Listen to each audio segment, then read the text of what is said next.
എല്ലാ കൂട്ടുകാർക്കും നമ്മുടെ പുതിയ വീഡിയോയിലേക്ക് സ്വാഗതം. ഇന്നത്തെ നമ്മുടെ വീഡിയോ എൻ്റെ കൂട്ടുകാർക്ക് വളരെ തന്നെ യൂസ്ഫുൾ ആണ്. ഒരു ചിക്കൻ റോസ്റ്റ് ഒക്കെ തയ്യാറാക്കി കഴിക്കാൻ തോന്നുന്ന സമയത്ത് കുക്കറിൽ വെച്ച് വളരെ എളുപ്പത്തിൽ അത് ഉണ്ടാക്കിയെടുത്താലോ. അതും ഒരു തരി പോലും രുചി വ്യത്യാസവും ഇല്ലാതെ അടിപൊളി ടേസ്റ്റോടുകൂടി തന്നെ തയ്യാറാക്കി എടുക്കാനും സാധിക്കും. കഴിഞ്ഞ ദിവസം ഞാൻ ഒരു വറുത്തരപ്പിന്റെ വീഡിയോ അപ്ലോഡ് ചെയ്തിരുന്നു. ആ ഒരു വറുത്തരപ്പ് വെച്ചിട്ട് വറുത്തരച്ച മുട്ടക്കറിയും കുക്കറിൽ തയ്യാറാക്കി കാണിച്ചു തന്നിരുന്നു. ആ ഒരു മുട്ടക്കറിയൊക്കെ നമ്മുടെ കൂട്ടുകാരെ ട്രൈ ചെയ്ത് നോക്കിയിട്ട് വളരെ തന്നെ നല്ല അഭിപ്രായമാണ് എനിക്ക് കിട്ടിയിട്ടുള്ളത്. ആ ഒരു അഭിപ്രായം മുന്നിൽ കണ്ടുകൊണ്ട് ആർക്കും ഇഷ്ടമാകുന്ന രുചിയിൽ അധികം പാചക രീതികൾ ഒട്ടും തന്നെ ഇല്ലാതെ വളരെ സിമ്പിൾ ആയിട്ട് സൂപ്പർ ടേസ്റ്റിൽ ഒരു ചിക്കൻ റോസ്റ്റ് ആണ് നമ്മൾ ഇന്ന് തയ്യാറാക്കാൻ പോകുന്നത്. ഇന്നത്തെ പാചകവും എന്റെ കൂട്ടുകാർക്ക് കുക്കറിൽ വെച്ച് തന്നെ ചെയ്തെടുക്കാൻ പറ്റുന്നതാണ്. ഒരുപാട് സമയമൊന്നും വഴറ്റിയെടുക്കാതെ വളരെ ഈസി ആയിട്ട് ആർക്കും തയ്യാറാക്കി എടുക്കാൻ പറ്റിയ ഈ ഒരു ചിക്കൻ റോസ്റ്റ് എങ്ങനെയാണ് തയ്യാറാക്കി എടുക്കുന്നതെന്ന് നമ്മുടെ വീഡിയോയിൽ കൂടെ നമുക്ക് കണ്ടു നോക്കാം. വീഡിയോ കാണുമ്പോൾ നിങ്ങൾക്ക് പ്രയോജനകരമാണ് എന്ന് തോന്നുവാണെങ്കിൽ വീഡിയോ കാണുമ്പോൾ തന്നെ നിങ്ങളുടെ വിലയേറിയ ലൈക്കിൽ തരാൻ മറക്കല്ലേ കൂട്ടുകാരെ. അതുപോലെ തന്നെ നമ്മുടെ വീഡിയോ കണ്ട് വീടുകളിൽ ട്രൈ ചെയ്ത് നോക്കുമ്പോൾ നിങ്ങൾക്ക് ഈ റെസിപ്പിയുടെ സ്വാദ് ഇഷ്ടപ്പെടുവാണെങ്കിൽ ഇന്ന് നിങ്ങൾക്ക് കിട്ടിയ ഈ ഒരു അറിവ് നിങ്ങളുടെ കൂട്ടുകാരിലേക്ക് ഒന്ന് ഷെയർ ചെയ്ത് കൊടുക്കാനും മറക്കല്ലേ. ഇനി ബിരിയാണിയൊക്കെ ഉണ്ടാക്കുന്ന സമയത്ത് വളരെ എളുപ്പത്തിലാണ് നമുക്ക് ചിക്കൻ റോസ്റ്റ് തയ്യാറാക്കി എടുക്കാൻ സാധിക്കുന്നതും നമ്മുടെ വീടുകളിൽ ഉണ്ടാക്കുന്ന ഏതൊരു ഡിഷിന്റെ ഒപ്പം വിളമ്പാനും സൂപ്പർ ടേസ്റ്റ് ആണ് ഈ ഒരു ചിക്കൻ ഗ്രേവിക്ക്. അപ്പോൾ എല്ലാവരും വീടുകളിൽ തയ്യാറാക്കി നോക്കണേ. എല്ലാവർക്കും ഒരുപോലെ തന്നെ ഇഷ്ടപ്പെടുന്ന നല്ല കിടുക്കാച്ചി സ്വാദാണ് കേട്ടോ. അപ്പോൾ ഉടൻ തന്നെ നമുക്ക് നമ്മുടെ വീഡിയോ കണ്ടു നോക്കിയാലോ.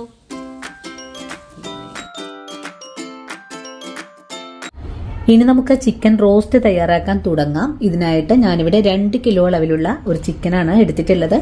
ഇതുപോലെ 12 പീസുകളാണ് ഞാനിവിടെ ആക്കിയിട്ടുള്ളതും. നമുക്കിത് ഒരു 6 പേർക്ക് സെർവ് ചെയ്യാൻ പറ്റുന്ന അളവാണ്. ഇനി ഇതൊന്ന് മാരിനേറ്റ് ചെയ്തെടുക്കണം. ഇന്ന് നമ്മൾ ചിക്കൻ ഫ്രൈ ചെയ്തതിന് ശേഷമാണ് റോസ്റ്റ് തയ്യാറാക്കാൻ പോകുന്നത്. അതും കുക്കറിൽ വെച്ചാണ് ഈ ഒരു പാചകവും ചെയ്യുന്നത്. അതുപോലെ ചിക്കൻ മാരിനേറ്റ് ചെയ്യുമ്പോൾ ഒരു തുള്ളി പോലും വെള്ളം ഇല്ലാതെ വേണം കുഴച്ചെടുക്കാനായിട്ടും. ഇനി നമുക്ക് ഈ ചിക്കൻ ഇതേ പാത്രത്തിലേക്ക് മാറ്റാം. ചിക്കൻ പാത്രത്തിലേക്ക് മാറ്റി കഴിഞ്ഞാൽ പിന്നെ ഇതിലേക്ക് ആവശ്യത്തിനുള്ള ഉപ്പ് ചേർക്കാം. ഉപ്പ് ചേർത്ത് കഴിഞ്ഞാൽ പിന്നെ നമുക്കിതിലേക്ക് 1 സ്പൂൺ അളവില് മല്ലിപ്പൊടിയാണ് ചേർത്ത് കൊടുക്കേണ്ടത്. 1/4 ടീസ്പൂൺ അളവില് ഗരം മസാല, കൂടെ തന്നെ 1 നുള്ള് മഞ്ഞൾപ്പൊടി കൂടെ ചേർക്കാം. മഞ്ഞൾപ്പൊടിയും ചേർത്ത് കഴിഞ്ഞാൽ പിന്നെ നമുക്ക് വേണ്ടത് 1 സ്പൂൺ അളവിൽ തന്നെ കാശ്മീരി മുളക് പൊടി.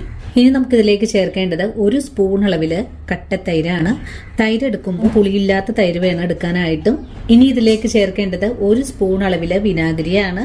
നിങ്ങളുടെ കൈവശം നാരങ്ങ നീരുണ്ടെങ്കിൽ അത് ചേർത്താലും മതിയാകും. ഇനി നമുക്കിതിലേക്ക് കുറച്ച് കറിവേപ്പിലയും കൂടി ചേർത്തിട്ട് ഇതെല്ലാം ഒന്ന് കുഴച്ചെടുക്കാം.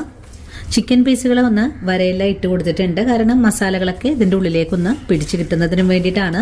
നിങ്ങൾക്ക് കുറച്ചുകൂടെയൊക്കെ മസാല ചേർക്കണമെങ്കിൽ ചേർക്കാവുന്നതാണ്. പക്ഷെ ഇത്രയും തന്നെ മതിയാവും. കാരണം കൂടുതൽ മസാല ഇതിലേക്ക് ചേർത്ത് ഫ്രൈ ചെയ്തെടുക്കുമ്പോൾ ആ ഒരു മസാല എല്ലാം തന്നെ കരിഞ്ഞു പോകാൻ സാധ്യത കൂടുതലാണ് കേട്ടോ. അപ്പൊ അതുകൊണ്ട് നമുക്ക് അധികം മസാല ചേർത്ത് ഫ്രൈ ചെയ്തെടുക്കേണ്ട ആവശ്യമൊന്നും തന്നെ ഇല്ല. ചിക്കൻ നല്ലതായിട്ട് തന്നെ ഒന്ന് കുഴച്ചെടുത്തിട്ടുണ്ട്. ഇനി ഒരു 10 മിനിറ്റ് നേരത്തേക്ക് ചിക്കൻ പീസുകൾ റെസ്റ്റ് ചെയ്യാനായിട്ടൊന്ന് വെച്ചു കൊടുക്കാം. ഇനി നമുക്കിതിലേക്ക് ആവശ്യമായ 2 ബോൾ വെളുത്തുള്ളി, 4 സവാള, ഒരു 3-4 പച്ചമുളക്, ഒരു കഷ്ണം ഇഞ്ചി, ഒരു 2 തക്കാളി, ഇത്രയും ചേരുവകളാണ് നമുക്ക് ആവശ്യമായിട്ടുള്ളത്. അതൊക്കെ ഒന്ന് കട്ട് ചെയ്ത് വെക്കാം. 4 സവാള നമുക്ക് ഫ്രൈ ചെയ്താണ് എടുക്കേണ്ടത്. നമ്മൾ സവാള വഴറ്റുന്നില്ല. അതിന് പകരമായിട്ട് ഫ്രൈ ചെയ്ത സവാള വെച്ചിട്ടാണ് ഇന്നത്തെ റോസ്റ്റ് തയ്യാറാക്കാൻ പോകുന്നത്. ചിക്കൻ ഒന്ന് മൂടി വെച്ച് കൊടുക്കുവാണ്. നമ്മുടെ സവാള ഞാനിവിടെ ഫ്രൈ ചെയ്തെടുത്തിട്ടുണ്ട്. പല വീഡിയോസിലും ഞാൻ സവാള ഫ്രൈ ചെയ്തത് കാണിച്ചിട്ടുണ്ട്. അതുകൊണ്ടാണ് കേട്ടോ സവാള ഫ്രൈ ചെയ്തത് കാണിക്കാതിരുന്നത്. ഈ ഒരു രീതിയിലാണ് കേട്ടോ നമുക്ക് ഫ്രൈ ചെയ്തെടുക്കേണ്ടത്. ഇനി നമുക്ക് ചിക്കൻ പീസുകൾ ഒന്ന് ഫ്രൈ ചെയ്തെടുക്കാം. സവാള ഫ്രൈ ചെയ്ത അതേ ഓയിൽ വെച്ചിട്ടാണ് ചിക്കൻ ഫ്രൈ ചെയ്തെടുക്കാൻ പോകുന്നത്. ചിക്കൻ പീസുകൾ എണ്ണയിലേക്ക് ഇട്ട് കൊടുക്കാം. 2 കിലോ ചിക്കൻ 12 പീസുകളാണ് ആക്കിയിട്ടുള്ളത്. 6 പേർക്ക് സെർവ് ചെയ്യാൻ പറ്റുന്ന അളവാണ് കേട്ടോ. ഇനി പീസുകളൊന്ന് ഫ്രൈ ആയി വരട്ടെ. ചിക്കൻ പീസുകൾ ഒന്ന് മുരിഞ്ഞു തുടങ്ങിയാൽ പിന്നെ നമുക്കിതൊന്ന് മറിച്ചിട്ട് കൊടുക്കാം. കൂടുതൽ മസാലകൾ ചേർത്ത് ഫ്രൈ ചെയ്തെടുക്കുമ്പോൾ മസാലകൾ കരിഞ്ഞു പോകുമ്പോൾ നമ്മൾ ഈ കറി തയ്യാറാക്കുന്ന സമയത്ത് ഒരു കയ്പ് ടേസ്റ്റ് കയറി വരാൻ സാധ്യതയുണ്ട്. വീണ്ടും നമുക്ക് ചിക്കൻ പീസുകൾ ഒന്നുകൂടെ മറിച്ചിട്ട് കൊടുക്കാം. ഇനിയിപ്പോൾ നമ്മുടെ ചിക്കൻ പീസുകൾ ഒന്ന് മുരിഞ്ഞു തുടങ്ങിയിട്ടുണ്ട്. ഇനി നമുക്ക് എണ്ണയിൽ നിന്ന് കോരി മാറ്റാം. നിങ്ങൾക്ക് കാണാലോ, ഞാൻ അധികം ഒന്നും മൊരിക്കാതെ തന്നെയാണ് ചിക്കൻ പീസുകൾ എടുത്തിട്ടുള്ളത്. ആദ്യം ചിക്കൻ ഫ്രൈ എല്ലാം കോരി മാറ്റി കഴിഞ്ഞാൽ എല്ലാം അങ്ങനെ ഫ്രൈ ചെയ്ത് മാറ്റാം. ഇനി എല്ലാ ചിക്കൻ പീസും ഒന്ന് ഫ്രൈ ആയി കിട്ടണം. അതുവരെ നമുക്കൊന്ന് വെയിറ്റ് ചെയ്യാം. ചിക്കൻ ഫ്രൈ ആയി വരുന്ന സമയം കൊണ്ട് നമുക്കിതിലേക്ക് 2 ബോൾ വെളുത്തുള്ളിയും, ഒരു ചെറിയ കഷ്ണം ഇഞ്ചിയും, 2 തക്കാളിയും, അതുപോലെ 4 പച്ചമുളകും ഒന്ന് ചതച്ച് വെക്കണം. ഇഞ്ചി, വെളുത്തുള്ളി, പച്ചമുളക് മാത്രം ചതച്ചാൽ മതി. തക്കാളി നമുക്ക് അരച്ചെടുക്കേണ്ടതാണ്. അങ്ങനെ നമ്മുടെ ചിക്കൻ എല്ലാം ഞാനിവിടെ ഫ്രൈ ചെയ്ത് മാറ്റിയിട്ടുണ്ട്. ഇനി നമുക്കിത് എങ്ങനെയാണ് റോസ്റ്റാക്കി മാറ്റുന്നതെന്ന് നോക്കാം. ഇന്നത്തെ നമ്മുടെ പാചകം വളരെ എളുപ്പത്തിലാണ് ചെയ്തെടുക്കുന്നത്. ഈ ഒരു കാര്യങ്ങൾ സവാള ഫ്രൈ ചെയ്തതും ചിക്കൻ ഫ്രൈ ഒക്കെ നമുക്ക് നേരത്തെ തന്നെ ചെയ്ത് ഫ്രിഡ്ജിൽ വെക്കാവുന്നതാണ്. ചിക്കൻ റോസ്റ്റിന്റെ ഗ്രേവി തയ്യാറാക്കാനും വേണ്ടിയിട്ട് ഒരു കുക്കർ അടുപ്പിലേക്ക് വെച്ചിട്ടുണ്ട്. കുക്കർ ഒന്ന് ചൂടായി വരട്ടെ. ഇനി നമുക്കിതിലേക്ക് വേണ്ടത് 2 സ്പൂൺ അളവില് മല്ലിപ്പൊടിയും 1 സ്പൂൺ അളവില് കാശ്മീരി മുളക് പൊടിയുമാണ്.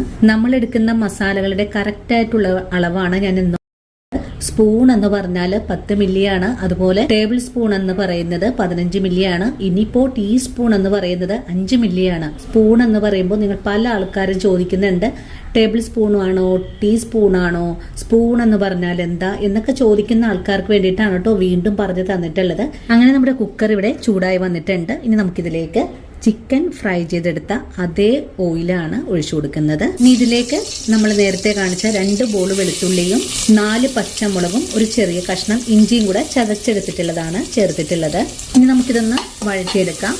അങ്ങനെ വളരെ എളുപ്പത്തിൽ തന്നെ നമ്മുടെ ഇഞ്ചി വെളുത്തുള്ളിയൊക്കെ നന്നായിട്ട് തന്നെ മുരിഞ്ഞു വന്നിട്ടുണ്ട്.